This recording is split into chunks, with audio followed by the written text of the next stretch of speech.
Hello everyone, আসসালামু আলাইকুম। আমি মুর্শেদা আলিয়া। আমার চ্যানেল ভিউ উইথ আলিয়া থেকে আপনাদের সবাইকে আবারও স্বাগত জানাচ্ছি। কাছে এবং দূরে, দেশে এবং দেশের বাইরে যেখান থেকে আমার এই ব্লগটি দেখছেন, আশা করছি আপনারা সবাই ভালো আছেন, সুস্থ আছেন এবং নিরাপদে আছেন।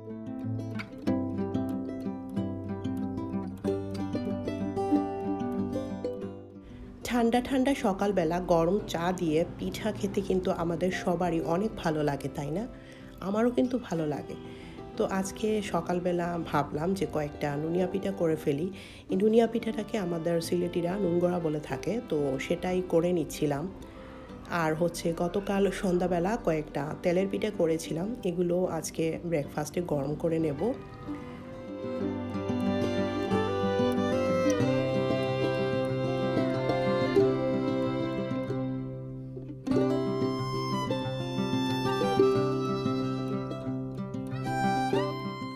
তো আমি দুই ধরনের কাটার দিয়ে দুই ধরনের নুনিয়া পিঠাটা করে নিচ্ছি। আর এখন কয়েকটা ভেজে নেব ব্রেকফাস্টের জন্য। আমি আর আমার হাজব্যান্ড আমরা দুজনে এখন ব্রেকফাস্টে পিঠা খাবো। আর বাকি যেগুলো থাকবে এগুলো ফ্রিজে রেখে দেব একটা পলি ব্যাগে করে। প্রথমে এটা ট্রেতে বিছিয়ে একটু ঠান্ডা করে নেব, তারপরে যখন শক্ত হয়ে যাবে তখন পলি ব্যাগে ভরে তারপর রেখে দেব। মাঝে মাঝে যখন ইচ্ছে করবে তখন ভেজে এটা খাওয়া যাবে। আর বাচ্চারা ঘুম থেকে ওঠার পরে ওরা ওদের ইচ্ছে মতো যেটা খেতে চাইবে সেটাই ওদেরকে তৈরি করে দেব। তো এখন আমি পিঠাগুলো ফ্রাই করে নিচ্ছি।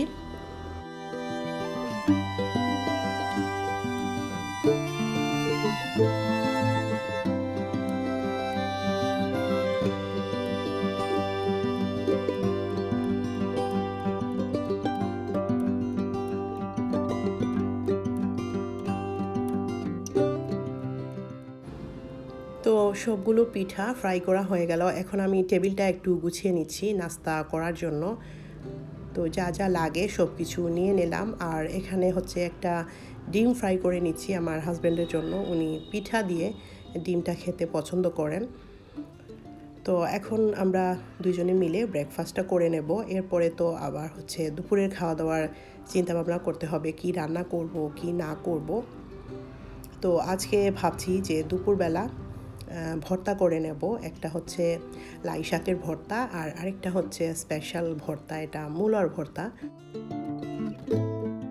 তো ব্রেকফাস্ট শেষ করে টেবিলটা একটু গুছিয়ে নিলাম। এখন কিচেনে আসছি, এসে দেখি যে দরজার সামনে একটা প্রজাপতি পড়ে আছে। তো আমি প্রথমে ভেবেছিলাম ও হয়তো মরে গিয়েছে, পরে ভাবলাম যে একটু দেখি সেবা যত্ন করে ওকে বাঁচিয়ে তোলা যায় কি না। তো আমি একটা কাঠি দিয়ে ওটাকে তোলার চেষ্টা করছিলাম।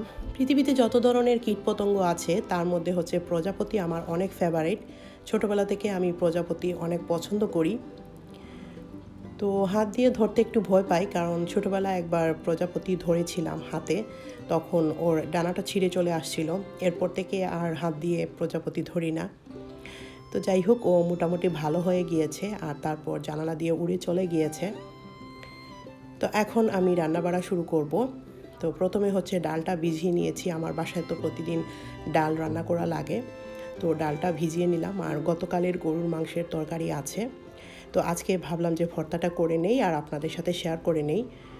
তো এই লাই শাকের পাতাগুলো আজকে আনা হয়েছে সকালবেলা বাজার থেকে, অনেক ফ্রেশ তরকারি। এটাকে সরিষা শাকও বলা যেতে পারে। তো এটা ধুয়ে নিয়ে তারপর কুচি করে কেটে নিয়েছি। এখন এটাকে লবণ দিয়ে মেখে একটু সময় রেখে দেব, তাহলে এটা নরম হয়ে যাবে।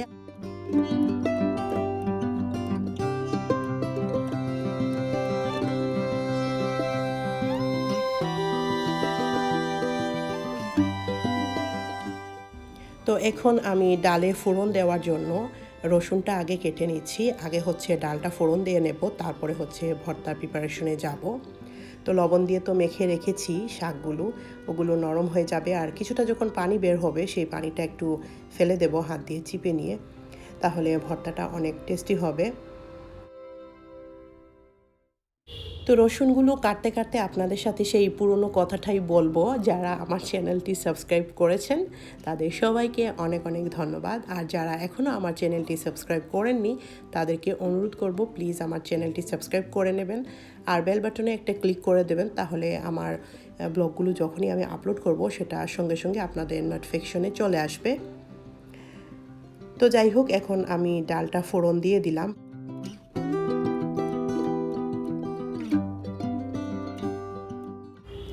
তো এখন আমি যে মাছটা দিয়ে ভর্তাটা করব সেই মাছটা বের করে নিয়েছি। এটা ফ্রিজ থেকে অনেক আগেই বের করেছিলাম, এখন ডিফ্রস্ট হয়ে গিয়েছে, তো ভালো করে ধুয়ে পরিষ্কার করে নিলাম। এই মাছটার নাম আসলে আমি ঠিক বলতে পারি না, আমি বেশিরভাগ মাছেরই নাম বলতে পারি না। তো আমরা সিলেটিরা অবশ্যই এটাকে অন্য একটা নামে ডেকে থাকি। তো আপনারা কারা এই মাছটাকে কী নামে ডাকেন সেটা আমার কমেন্টসে একটু জানিয়ে দেবেন, তাহলে আমার উপকার হবে, মাছের নামটা কি জানতে পারবো। তো সবসময় যেভাবে মাছ ভাজি করি সেভাবেই হলুদ মরিচ আর লবণ দিয়ে এটাকে এখন ভেজে নিচ্ছি। এটা কিন্তু খুব বেশি ক্রিস্পি করে ভাজা যাবে না, যেহেতু এটার কাটা বাছতে হবে, সেই জন্য আমরা জাস্ট অল্প করে এটাকে ভেজে নিচ্ছি।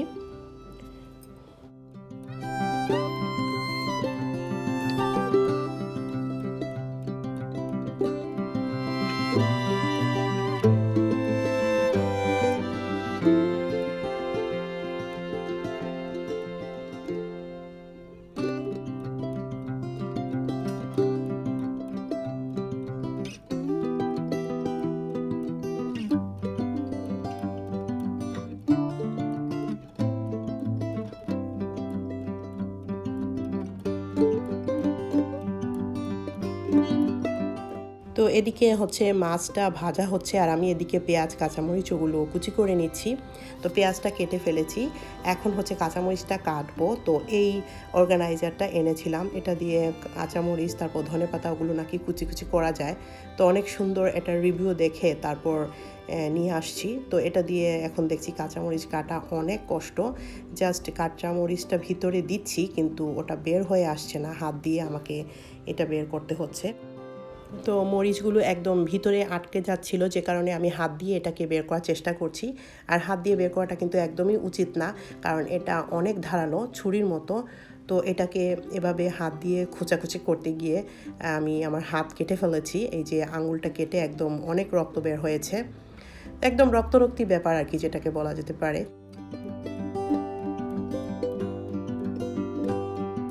তো এরপরে ভাবলাম যে এটা দিয়ে কাটাচ্ছে, আমার ছুরি দিয়ে কাটাই অনেক ভালো। তো এটাকে একদিকে সরিয়ে রেখে দিয়েছি, এখন আমি ছুরি দিয়ে কাঁচামরিচগুলো কুচি করে কেটে নিচ্ছি। কাঁচামরিচগুলো কাটা হয়ে গেলে আমি মূলাটা কেটে নেব। মূলাটা হচ্ছে প্রথমে পিল আপ করে নিতে হবে, এর ছালটা ছাড়িয়ে নিয়ে তারপরে হচ্ছে এটা একদম কুচি করে কাটতে হবে। তো আমি অত কুচি করে তো কাটতে পারবো না, সেই জন্য আমি একটা কাটা নিয়ে নিয়েছি, ওটা দিয়েই আমি মূলাগুলো কুচি করে কেটে নেব। তো দুইটা মূলা দিয়েই আমি ভর্তাটা করছি, জানি না কীরকম হবে, সবাই খেতে চাইবে কি না, সেই জন্য ভাবলাম যে দুইটা মূলা দিয়েই করে ফেলি। আর এই মূলাগুলো বাগানের একদম ফ্রেশ মূলা, সকালবেলায় হচ্ছে তরকারি নিয়ে আসা হয়েছে মূলাগুলো, তারপর লাই পাতাগুলো সব কিছু।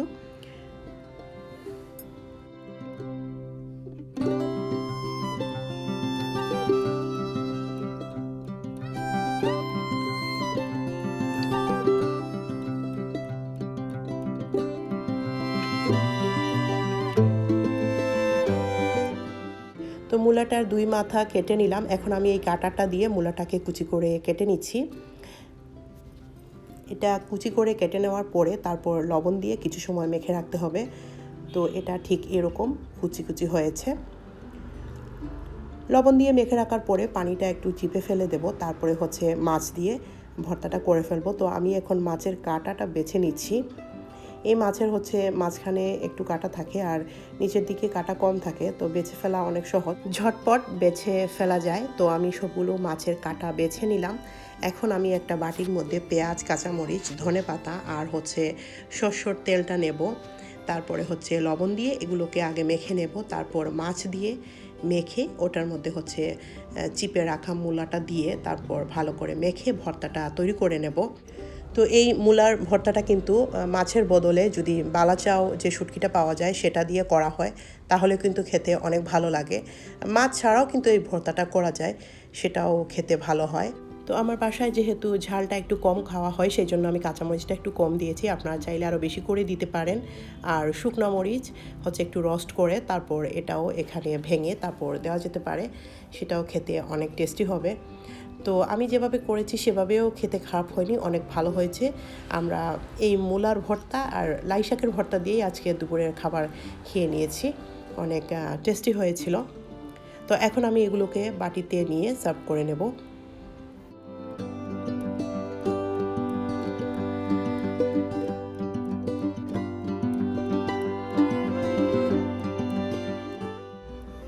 তো এবার আমি লাই শাক বা সরিষার শাকটাও সেম একইভাবে ভর্তা করে নিচ্ছি। তো বাটিতে পেঁয়াজ, কাঁচামরিচ, ধনেপাতা অল্প একটু নিয়েছি, আর হচ্ছে এখানে সরিষার তেলটা দিয়েছি, আর এখন মাছটা দিয়ে দিচ্ছি লবণ দিয়ে। তারপর এটাকে ভালো করে মিক্স করে নেব। আর লবণটা কিন্তু বুঝে শুনে তারপর দিতে হবে, কারণ এগুলোর মধ্যে তো আগেই অল্প অল্প লবণ দিয়ে তারপর মেখে রেখেছিলাম। মূলার মধ্যে আর লাই শাকের মধ্যে দুটার মধ্যেই আমি লবণ আগে দিয়ে একটু মেখে রেখেছিলাম। তো যাই হোক, এখন আমি সব কিছু দিয়ে এটাকে ভালো করে মেখে নেব, তাহলে এই ভর্তাটা রেডি হয়ে যাবে।